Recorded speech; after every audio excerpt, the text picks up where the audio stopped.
This is part 4 of my experiences of going through a spiritual awakening. Last place I left off, I got kicked out of the Rainbow Gathering like 2 different times, went back a 3rd time, and there was like only a few stragglers behind that were there to clean up all the trash left behind from the Rainbow Gathering people. And so I'm trying to think. Now I want to mention this. When I seen, oh yeah, when I was interacting with that 6-year-old girl, I asked her what her name was, and I can't remember what she said. I asked her where she was from. She said to me, Idaho, Oregon. Now, I used to be a truck driver for Swift Transportation. Not an intrastate truck driver, but an interstate truck driver, which means that I drove from state to state. One time I was parked right by the beach, high up on the cliff in Northern California, and about a week to 2 weeks later, I was in Northern Florida and Jacksonville, right by the sandy beach. And so I say all that to say this, that and this I only experienced while working for Swift. One time I drove through the state of Idaho, and I was driving the company's truck on a route where my typical standard 53-foot trailer was too long, and so I got pulled over by a police officer who was a female.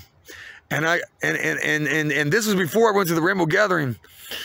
And so when I went to the Rainbow Gathering and I seen this girl who when I asked her where she was from, she said she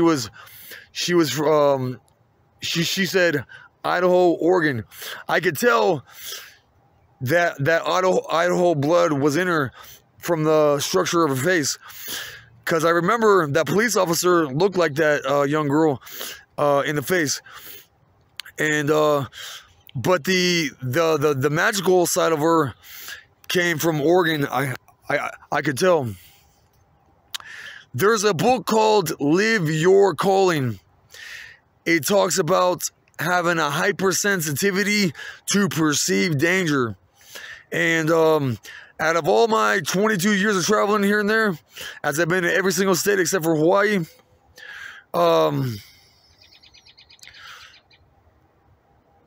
one thing that I realized is that the women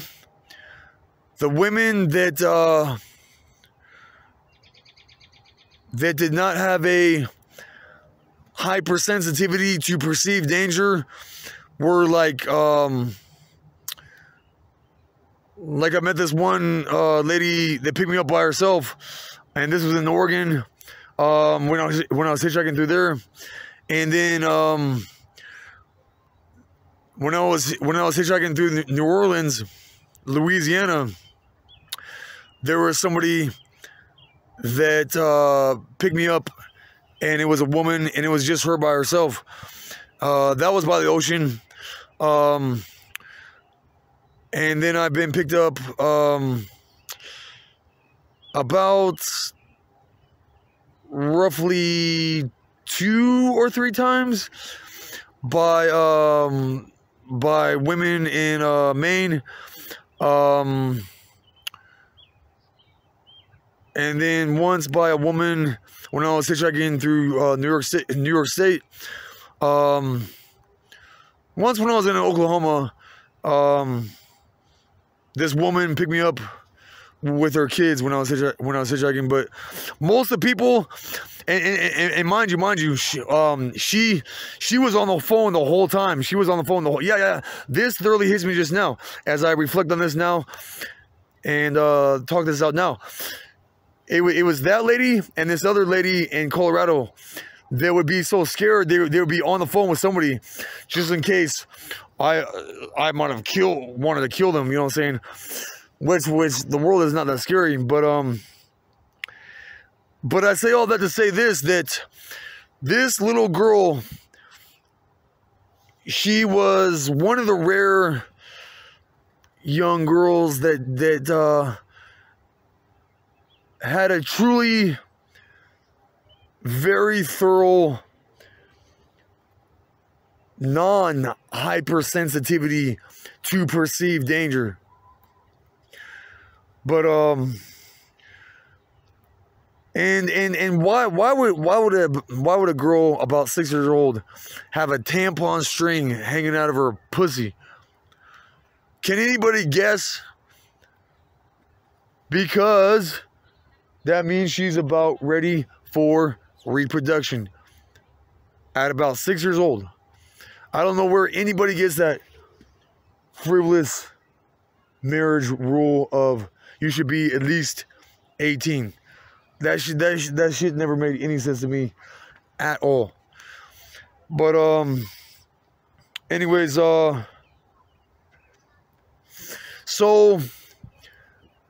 at the end of my stay at the Rainbow Gathering, well, I was still hanging around the campgrounds when the Rainbow Gathering was over, and it was just like me and this one person I was camping out with, and like probably only as many people as you can count on 4 sets of hands, maybe 2 sets of hands. But I noticed, like, I was at my tent. I was at my tent, and then there was a one of those canopy tents where it just has the roof. And all of a sudden, I noticed there's a bird flying right at us. And as it gets close enough to where I can see it, I could tell it's another hummingbird. And this hummingbird circles around the canopy of that picnic tent, whatever it's called, about 2 or 3 times, and then it takes off in the same direction that it came.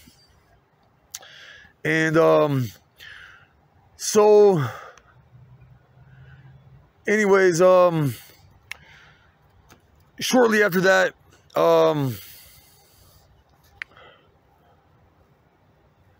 I start walking to the main road to where Jackson, Montana is. And I notice one of the last amount of people that I noticed in a car leaving at the same time I was leaving. One of the people that was the most rude to me was in that vehicle. And what I'm about to tell you is karma biting them in the rear end, because